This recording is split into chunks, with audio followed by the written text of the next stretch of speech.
Hi, my name is Kenneth Paul, and this is my woodworking shop. It's a genuine pleasure to have you here. Today's video is going to be part 2 on making my dream toolbox, or an heirloom wooden toolbox. I make these videos to share with you the projects and the tool techniques from here in my shop. And I'm hoping that this series on making a heirloom tool chest will catch your interest. Let's get right into it. Today's video is on doing some of the inlay work. There will be a lot more inlay work coming. And like I say, the next video will be on making the framing panel and doing the mortise work before I move on to the box joints. Alright, and as always, if you enjoy the content or you find it useful, do me a favor, like, subscribe, comment. Alright, let's get right to it.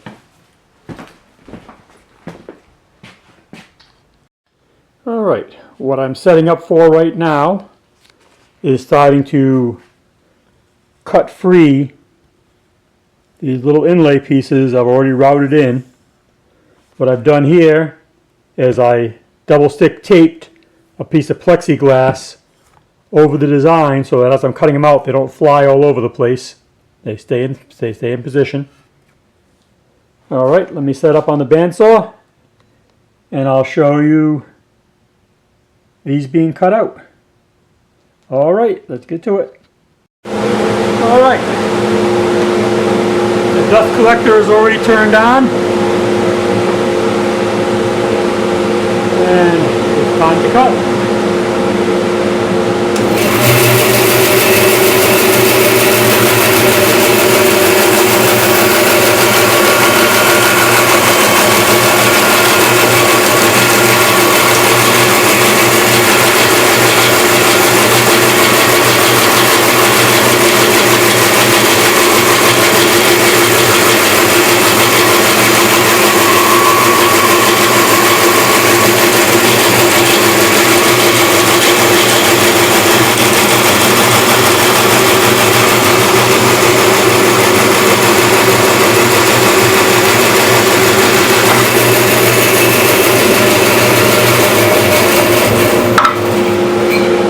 There we go. Alright, you can see I haven't yet cut this one. This is the one we just cut by double taping them to that piece of plexiglass. All of my inlays stayed in place, and you can see that I cut right through.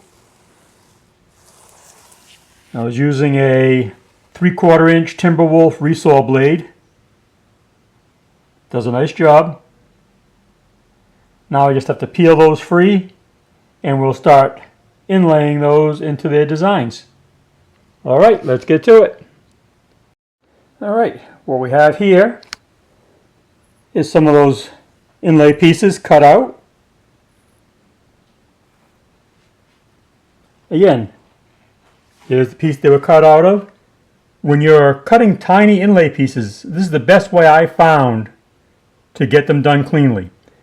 Glue your board down to a sacrificial board, cut them out, and then, let me peel a little bit, you can just take the tape, peel them, they come right up. And there's all our inlay pieces. All safe, ready to go. We'll be doing the same thing to this board after I inlay a few more pieces, which I'll be showing you in a little bit. But anyway, I just wanted to share this technique for when you have to route really small pieces, glue them to a sacrificial board, and then cut them out. You'll find that they don't move around, they don't break. It's just the best way I found to do it. Alright, well, let me move forward. Okay, I've shown you how I rip these little pieces of inlay free from my glue ups. Now, before I start ripping the pieces free on this next glue up, I've started to do some inlays that I will cut out already complete. This is the last piece going into this star.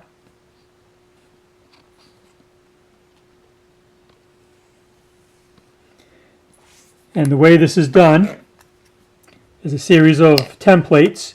I've got 2 pieces of plexiglass double stick down to use as a reference so that when I put my templates, no matter how I put them, they'll always register the same way. This is the template for the star.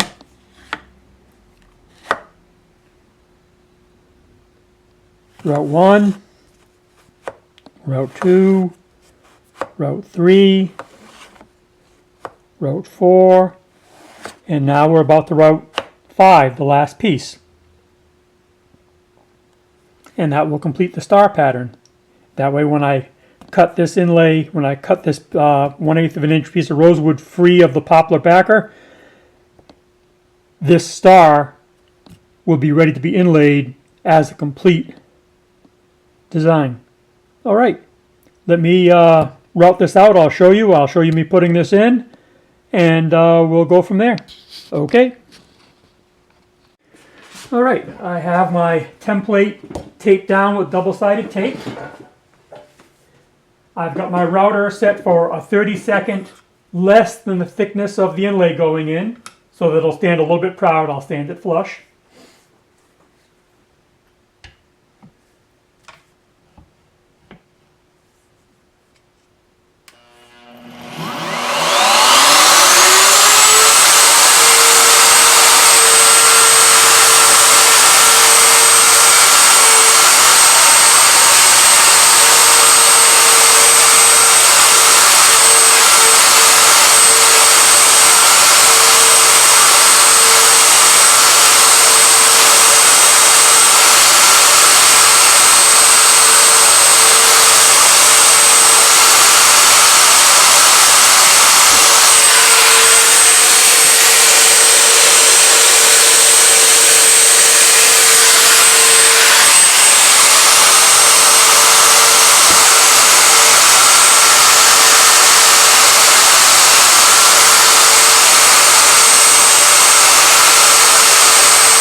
Oh, I seem to be having... Why isn't that going all the way back here? Let's see what's going on.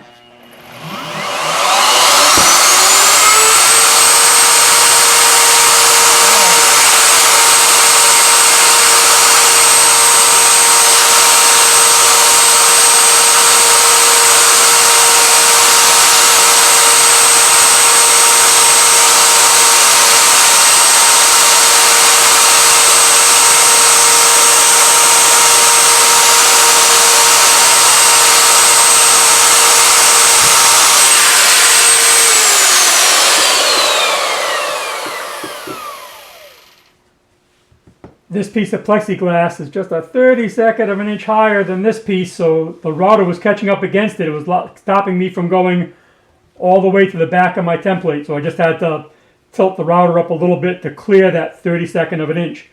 I was like, why aren't I going all the way back? Anyway, that should be all set. Let me show you this being glued in. All right, now we'll just glue this piece in.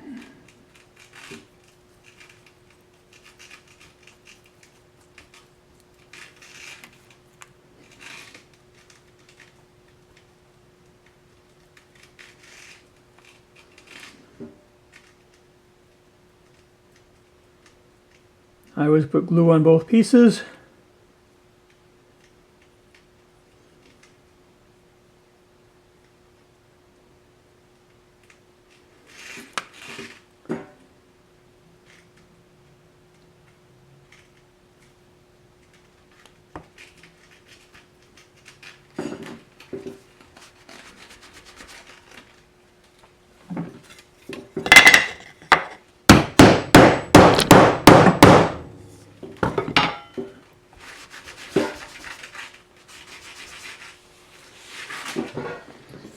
And that's that.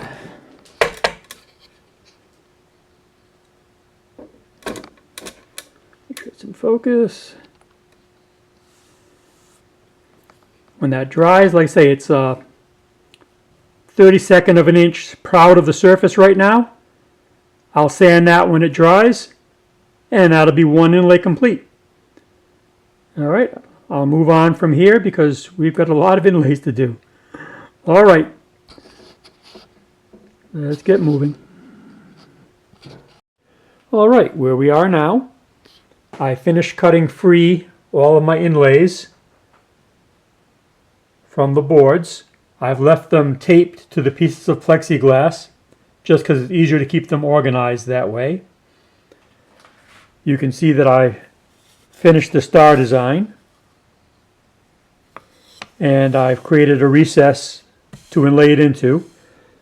This board will be the two panels in the frame and panel assembly that'll be the bottom of the tool till. Now, I'll explain again later when we get to it why we're using a frame and panel assembly rather than a solid board like the bottom. But for right now, let me show you me installing this particular inlay in what will be, again, the bottom of the tool till. This is covered with tools. No one's going to see it, so no one's going to know these inlays are here. I'm going to put one on this panel, one on this panel. I'll know they're there, and, well, now you'll know they're there. And again, this is my toolbox, and I want the inlays on the bottom of my tool till, so I'm putting them there. All right, let me set up and I'll show you. All right, let's glue this medallion in place now.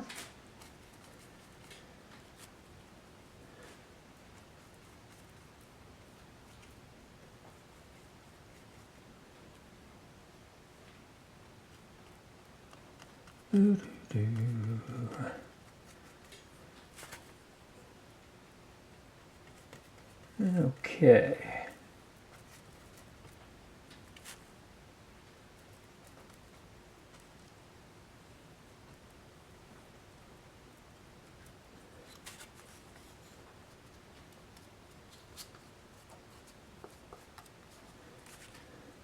I'm using Tight Bond Type 2.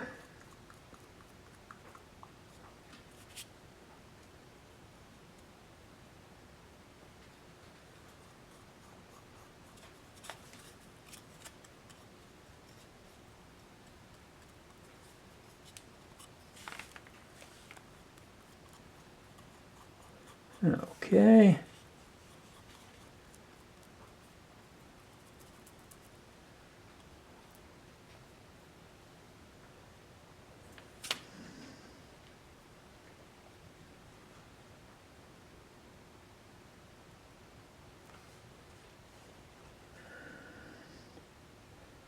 I want it this way.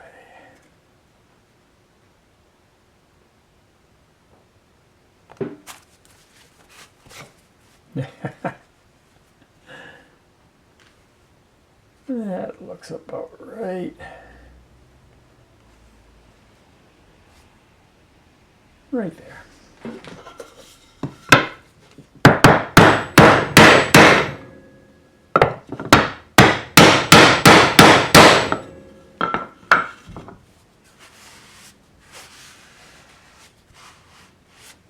Okay. And again, that's about a 32nd or so proud of the surface. We'll sand that flush. I'll put a weight on that and let it dry. In the meantime, I'll start prepping the front and back panels of the chest for their inlays. All right, let's get to it. All right, where we are right now, I have the HG pole all inset in rosewood. I'm now working on the and sun, and you can see how the letters are all made up of different sections. Each letter is 3 different pieces of wood that have to be mortised in. On this is my next set up here. This will be the next part of the A, then I'll have to put a spacer, and then I'll put the next part of the S. After that, I'll have a spacer, the next part of the N, and then the next part of the S, and so on until I complete the and sun. Then we'll move on to the fleur-de-lis. All of these templates I'm using, these are all made by Tarter Woodworking. I have a video on using this kind of a multi-layer inlay system to create inlays. So if you want to see that video, feel free. And over here, this is the back of the tool chest. We're working on the compass rose. I have two of them. I have my inlay here. This circle is made out of 4 different pieces. I put my template, I rotate it, I rotate it, I rotate it. That completes the circle. I've done 2 rotations for these. Now I'll do a rotation for the side and the next side, and then I'll have the 4 diagonals to do. Over here, you can see I've made a couple of more medallions. This round medallion will go on the bottom of the tool till next to the star, and this ellipse medallion will go inside the tool chest at a location we'll go over later. Alright, so anyway, that's where we stand right now. And again, I think this is the best way to affordably add inlays into your work. Because like I say, I'm not into CNC equipment. Nothing against CNC equipment. I mean, the people who want to use it, that's wonderful. There are people that do only handwork. I do a combination of handwork and machine work. So I'm not against using a router. And that's where we are now. Alright, I'll show you the designs when they're totally done.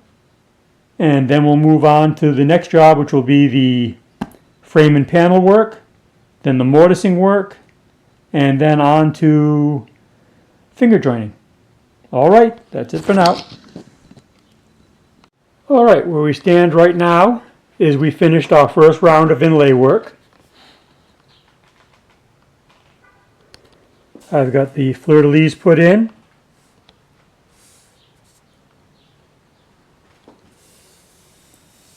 H.G. Paul and Son.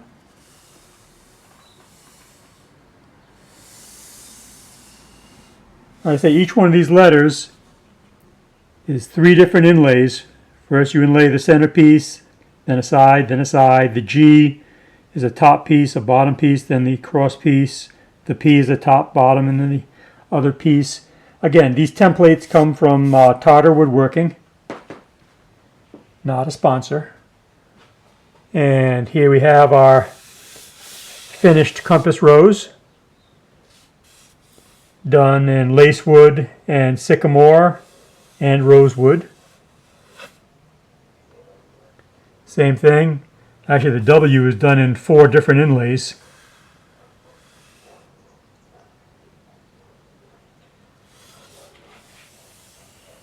And over here, this board will make the 2 panels for the frame and panel. That'll be the bottom of the tool till. Again, both of these inlays aren't going to be visible. They're going to be underneath tools, really, but I'll know they're there. And actually, so will you.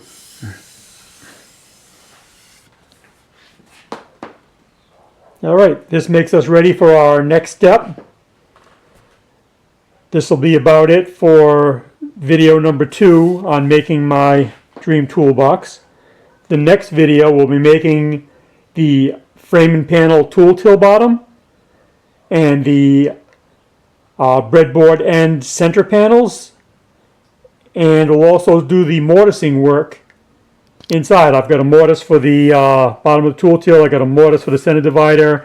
I've got a mortise for the runners for the drawers. We'll get all that mortising done, and we'll build our frame and panels. That will be the next video. Alright. Until the next video. Oh, actually, I might as well tell you. I've got if you're interested in using this kind of multi-layer inlay system with your router to make designs, I've got a video on that. It's under my video list under doing inlay designs with a router. That will show you how the templates work. Also, On laminating narrow boards like this, I have a tutorial on that on my video on making a automata tea dipping machine. I discuss how to clamp up this kind of thin stock without clamps. All right, that's it for today. Thank you much.